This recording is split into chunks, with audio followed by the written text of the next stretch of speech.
Hello guys, myself Nisha Agarwal. Welcome you to CodeFix, a channel made for you made by you. So let's not start today's subject problem. The problem today is you have to solve this maximum index. So let's get into this problem. तो आज की जो ये problem है ना, उसके अंदर अपने को एक एरे दे रखा होगा और अपने को इस एरे में से दो इंडेक्सेस को चूज करना है ताकि अपने लेफ्ट इंडेक्स पे जो भी वैल्यू है वो या तो छोटी होनी चाहिए या फिर बराबर होनी चाहिए अपने राइट इंडेक्स की वैल्यू से, और अपने लेफ्ट और राइट इंडेक्स के बीच का जो डिफरेंस है वो मैक्सिमम होना चाहिए और अपने को वही मैक्सिमम डिफरेंस रिटर्न कर देना है। यही इतना सिंपल सा क्वेश्चन है।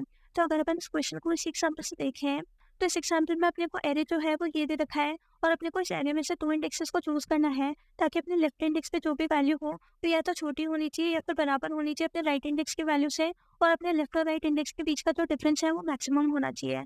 तो अगर इसको सॉल्व करने के लिए अपन अपने लेफ्ट इंडेक्स को 0 फिक्स कर लें तो अपने लेफ्ट इंडेक्स पे वैल्यू क्या हो गई, अपने लेफ्ट इंडेक्स पे वैल्यू हो गई है 34। तो अपने राइट इंडेक्स पे जो भी वैल्यू होगी वो 34 से बड़ी होनी चाहिए और अपने को लेफ्ट और राइट इंडेक्स के बीच का जो डिफरेंस है वो मैक्सिमम करना है। तो अपने को राइट इंडेक्स जो है वो राइट मोस्ट चूज करना पड़ेगा, पर अपने राइट मोस्ट इंडेक्स पे जो वैल्यू है वो 1 है तो अपन राइट मोस्ट इंडेक्स को चूज नहीं कर सकते क्योंकि 1 जो है वो 34 से छोटा होता है। सिमिलरली अपन 33 का इंडेक्स और 30 का इंडेक्स भी चूज नहीं कर सकते क्योंकि ये तीनों ही वैल्यूज अपने 34 से छोटी है, इसलिए अपन इन तीनों इंडेक्सेस को चूज नहीं करेंगे। अपन फाइनली कौन सा इंडेक्स चूज करेंगे, अपन फाइनली इंडेक्स चूज करेंगे 80 का, क्योंकि 80 जो है वो बड़ा होता है 34 से। तो 80 का इंडेक्स क्या है, 80 का इंडेक्स 5 है।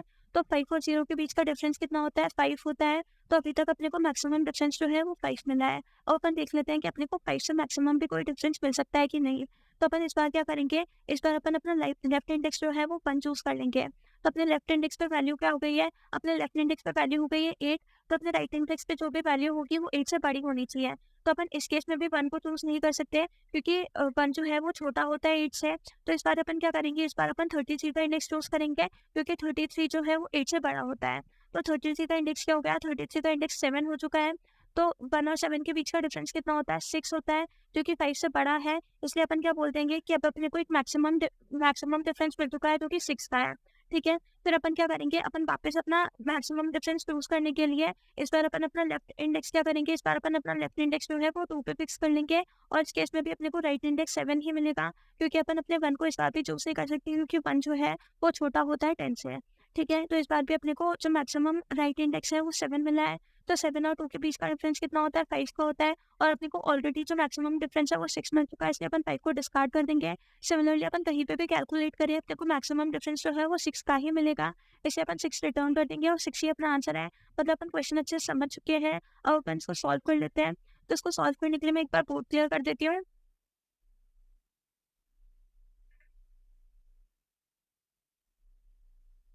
तो अपने को क्वेश्चन में जो टाइम कॉम्प्लेक्सिटी है वो क्या दे रखी है, अपने को क्वेश्चन में जो टाइम कॉम्प्लेक्सिटी है वो ओ एन दे रखी है। अपने को इस क्वेश्चन को ओ एन में सॉल्व करने के लिए अपन क्या करेंगे, अपन इसके अंदर स्लाइडिंग विंडो का कॉन्सेप्ट लगाएंगे। अगर अपने को इसको ओ एन स्क्वायर में सॉल्व करना होता तो ये बहुत ही ज़्यादा सिंपल क्वेश्चन होता। अपन क्या करते हैं, अपन वही अप्रोच अपनाते जो कि अपन ने समझने के लिए अपनाई थी। अपन क्या करते हैं, अपन अपना लेफ्ट मोस्ट इंडेक्स जो है वो हमेशा फिक्स करते जाते हैं। सबसे पहले अपन उसको 0 के लिए फिक्स करते हैं और अपन अपना राइट इंडेक्स देख लेते हैं कि अपना राइट इंडेक्स इस केस में क्या होगा। फिर अपना राइट इंडेक्स फाइंड करने के बाद में अपन क्या करते हैं, लेफ्ट और राइट इंडेक्स का डिफरेंस जो है वो मैक्सिमम डिफरेंस का स्टोर कर लेते हैं। फिर अपन वापस अपने लेफ्ट इंडेक्स को जो है वो 1 पे फिक्स करके देखते हैं कि अपना राइट इंडेक्स क्या आ रहा है और उनके बीच का डिफरेंस क्या है। अगर अपना जो डिफरेंस है वो पहले वाले डिफरेंस से ज़्यादा आता तो अपन क्या करते हैं, अपन अपने डिफरेंस को अपडेट करके 6 कर देते हैं। फिर अपन क्या करते हैं, अपन वापस 10 को लेफ्ट इंडेक्स फिक्स करके राइट इंडेक्स ढूंढने की कोशिश करते हैं और ऐसे करते करते अपने को मैक्सिमम डिफरेंस मिल जाता है और लास्ट में अपन अपना मैक्सिमम डिफरेंस ही रिटर्न कर देते हैं। लेकिन इसके लिए क्या होगा, इसके लिए अपनी टाइम कॉम्प्लेक्सिटी क्या हो जाएगी, ओ एन स्क्वायर हो जाएगी और अपने को सॉल्व किस में करना है, अपने को सॉल्व करना है ओ एन में। इसलिए अपन क्या करेंगे, अपन एक स्लाइडिंग विंडो का कॉन्सेप्ट अपनाएंगे। इसके अंदर अपन क्या करेंगे, अपन सबसे पहले तो 2 एरेज बनाएंगे। एरेज में अपन क्या करेंगे, सबसे पहले अपना जो एरे होगा वो लेफ्ट वाला एरे होगा। इसके अंदर क्या होगा, अपन हर पॉइंट पे देखेंगे कि उस पॉइंट से लेके उसके लेफ्ट में कौन सी वैल्यू जो है वो मिनिमम है और अपन उस पॉइंट पे वही वैल्यू को फिक्स कर देंगे। और दूसरा अपन बनाएंगे राइट मैक्सिमम का एरे, जिसके अंदर अपन क्या देखेंगे, हर पॉइंट पे अपना उस पॉइंट से लेके राइट तक में मैक्सिमम वैल्यू कौन सी है और अपन उस पॉइंट को उसी मैक्सिमम वैल्यू के बराबर कर देंगे। तो सबसे पहले तो अपन वो दोनों एरेज बना लेते हैं और फिर अपन देखते हैं कि अपन ने वो दोनों एरेज क्यों बनाया है। तो सबसे पहले अपन अपना लेफ्ट मिनिमम का एरे बना लेते हैं। तो लेफ्ट मिनिमम में अपन को क्या करना था, अपने को हर पॉइंट पे वो वैल्यू और उसके लेफ्ट में सारी वैल्यूज को देखना था कि अपनी मिनिमम वैल्यू कौन सी है और अपने को उस पॉइंट को उसी वैल्यू के बराबर कर देना था। तो 34 के लेफ्ट में कोई और वैल्यू है ही नहीं, इसलिए अपन क्या करेंगे, अपने अपनी फर्स्ट वैल्यू को 34 के बराबर कर देंगे। फिर अपने को 8 के लिए देखना है, तो 8 से लेफ्ट में अपनी मिनिमम वैल्यू कौन सी है, अपनी 8 ही है, तो अपन इधर 8 फिक्स कर देंगे। फिर 10 और उसके लेफ्ट में जो मिनिमम वैल्यू है वो भी 8 ही है, तो अपन इधर 8 फिक्स कर देंगे। फिर 3 और उसके लेफ्ट में मिनिमम वैल्यू कौन सी है, 3 है, तो अपन 3 को फिक्स कर देंगे। फिर सिमिलरली अपन 2 को फिक्स कर देंगे क्योंकि अपनी मिनिमम वैल्यू 2 है। फिर 80 के लिए भी अपनी मिनिमम वैल्यू 2 होगी, इसलिए अपन 2 फिक्स कर देंगे। 30 और 33 के लिए भी अपनी सिमिलरली मिनिमम वैल्यू 2 होगी, तो अपन 2 फिक्स कर देंगे। और लास्ट में अपनी मिनिमम वैल्यू अपने को 1 मिलेगी, इसलिए अपन 1 फिक्स कर देंगे। ठीक है, सिमिलरली अपने को राइट से मैक्सिमम देखना है कि राइट से हर पॉइंट पे उसके राइट में मैक्सिमम वैल्यू कौन सी होगी। ठीक है, तो 1 के राइट में कुछ है ही नहीं, तो अपने 1 और 1 के राइट में जो मैक्सिमम वैल्यू होगी वो 1 ही होगी, इसलिए अपन 1 मैक्सिमम वैल्यू फिक्स कर देते हैं। फिर 33 और 1 में अपन देखेंगे कि मैक्सिमम वैल्यू कौन सी है, तो अपनी मैक्सिमम वैल्यू 33 है, इसलिए अपन क्या करेंगे, 33 फिक्स कर देंगे। सिमिलरली 30 उसके राइट में भी अपनी मैक्सिमम वैल्यू 33 की है, इसलिए अपन 33 फिक्स कर देंगे। और बाकी सब में अपनी वैल्यू 80 आएगी क्योंकि अपनी 80 जो है लार्जेस्ट वैल्यू है एरे की, तो अभी अपना सब में 80 ही आएगा। 80 और उसके लेफ्ट में राइट में मैक्सिमम वैल्यू 80 है, तो इधर भी अपन 80 लिख देंगे। फिर सिमिलरली 2 और उसके राइट में भी मैक्सिमम वैल्यू 80 है, इसलिए अपन 80 लिख देंगे। फिर 3 और उसके राइट में मैक्सिमम वैल्यू 80 है, इसलिए अपन 80 लिख देंगे। सिमिलरली 10 और उसके राइट में भी मैक्सिमम वैल्यू 80 है, इसलिए अपन 80 लिख देंगे एंड सो ऑन। अपन हमेशा 80 लिख देंगे क्योंकि अपनी मैक्सिमम वैल्यू हमेशा 80 आएगी। ठीक है, तो अपने को राइट से मैक्सिमम वैल्यू भी मिल चुकी है और लेफ्ट से मिनिमम वैल्यू भी मिल चुकी है। अब अपन क्या करेंगे, अपन अपना लेफ्ट इंडेक्स जो है वो 0 रखने की कोशिश करेंगे। तो अपना लेफ्ट इंडेक्स क्या है, अपना लेफ्ट इंडेक्स 0 है, और अपना राइट इंडेक्स पे एक बार अपन 0 रखने की कोशिश करेंगे। तो अपना लेफ्ट इंडेक्स जो है वो छोटा है अपने राइट इंडेक्स से, तो ये जो है वो चलेगा। तो अपन क्या करेंगे, अपन अपना डिफरेंस इस केस में निकालेंगे। तो 0 0 का डिफरेंस जो है वो अपना मैक्सिमम डिफरेंस अभी अपने को 0 मिला है। ये चीज़ अपन ने क्यों की है, क्योंकि अपन क्या करेंगे, अपन ने क्या किया है, अपन ने इस पॉइंट पे निकाल लिया है कि इस पॉइंट और इसके राइट में मैक्सिमम वैल्यू कौन सी है, अपनी मैक्सिमम वैल्यू 80 है। ठीक है, तो अपन क्या करते हैं, अपन देखते हैं कि कहाँ तक अपनी मैक्सिमम वैल्यू जो है वो 80 जा रही है, मतलब 80 का इंडेक्स क्या है। तो 80 का इंडेक्स अपने को यहाँ पे मिला है, मतलब यहाँ तक अपनी जो मैक्सिमम वैल्यू है वो 80 है। ठीक है, तो यहाँ तक अपना जो लेफ्ट और राइट का डिफरेंस क्या हो जाएगा, लेफ्ट हो जाएगा अपना 0 और राइट हो जाएगा अपना 5। तो 0 और 5 का डिफरेंस कितना आएगा, 5 आएगा, मतलब अपने को मैक्सिमम डिफरेंस अभी के लिए 5 मिल चुका है। फिर अब अपन क्या करेंगे, अगर अपन ओ एन स्क्वायर से जाते तो 8 के लिए भी अपने को 0 से स्टार्ट करना पड़ता, कि 8 के लिए अब देखो कि अपना 10 जो है वो बड़ा है, तो 10 भी चलेगा। और फिर उसके राइट में देखो कि अपना राइट मोस्ट वैल्यू कौन सी है जो कि 8 से बड़ी है, तो अपन क्या करते हैं, अपन वो वाली वैल्यू को चूज करते हैं। बट इसके अंदर अपने को पता है कि 8 के लिए अपने को कहाँ से स्टार्ट करना है, 80 के बाद से स्टार्ट करना है, क्योंकि 80 तक अपने को क्या था, 80 तक अपने को 34 से ही मिल गया था, कि अगर अपन 34 भी चूज करेंगे, मतलब अपना लेफ्ट मोस्ट इंडेक्स भी चूज करेंगे, तो अपने को 5 इंडेक्स तक तो आंसर मिल रहा है, मतलब 5 अपना राइट मोस्ट इंडेक्स बन रहा है। अब अपने को और राइट जाने के लिए क्या करना पड़ेगा, 8 को चूज करना पड़ेगा।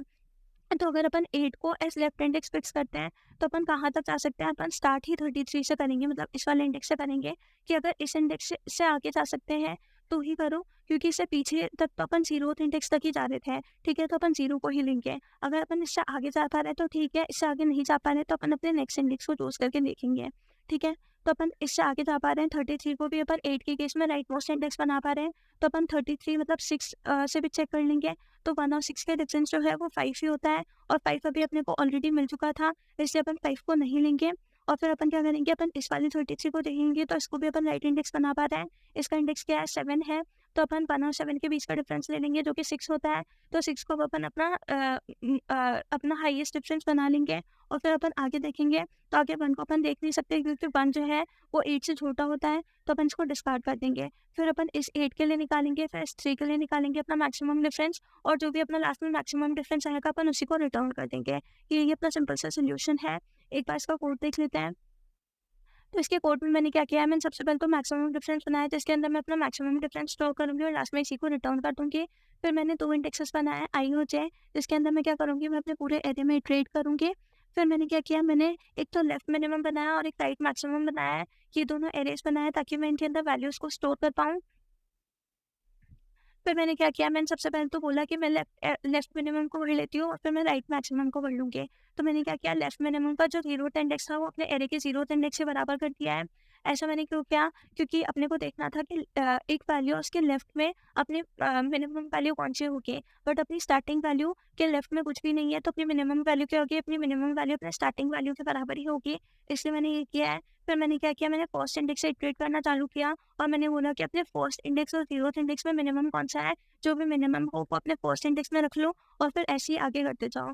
फिर मैंने राइट को पढ़ने के लिए क्या किया, मैंने अपने लास्ट वैल्यू को राइट मैक्सिमम के भी लास्ट वैल्यू के बराबर कर दिया, क्योंकि राइट कैलकुलेट करने के लिए अपन क्या करते हैं कि एक वैल्यू और उसके राइट में देखो कि अपना मैक्सिमम क्या है, बट अपनी राइट मोस्ट वैल्यू के राइट में कुछ भी नहीं है, तो अपनी राइट मोस्ट वैल्यू जो है वो ये अपनी मैक्सिमम वैल्यू होगी। तो इस केस में मैंने ये कर दिया है और फिर मैंने लास्ट सेकंड वैल्यू से स्टार्ट किया कि लास्ट वैल्यू और लास्ट सेकंड वैल्यू में देखो कि मैक्सिमम कौन-सा है और उसको अपने लास्ट सेकंड वैल्यू के बराबर कर दो और ऐसे ही चलते जाओ। फिर मैंने क्या किया, मैंने आई और जे दोनों को 0 के बराबर कर दिया है और अपने मैक्सिमम डिफरेंस को मैंने -1 इनिशियलाइज़ कर दिया बाय डिफ़ॉल्ट।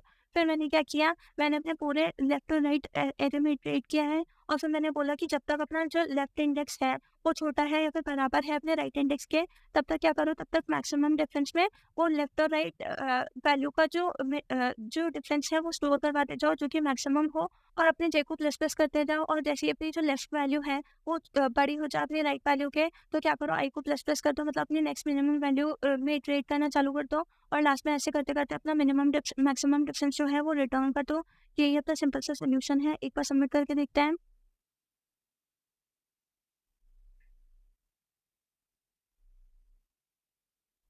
तो हाँ, ये बिल्कुल सबमिट हो रहा है, मतलब एकदम एक्यूरेट सॉल्यूशन, आप इसको बिल्कुल कंसिडर कर सकते हैं। होप आपको समझ में आया होगा। अगर आपको समझ आया, वीडियो पसंद आई तो वीडियो को लाइक करें, चैनल को सब्सक्राइब करें और अगर आपको कोई भी डाउट है तो प्लीज़ कमेंट बॉक्स में ज़रूर मेंशन करिएगा। हम आपका डाउट सॉल्व करने के लिए हमेशा प्रेज़ेंट हैं। Thank you so much, thanks for watching, have a nice day.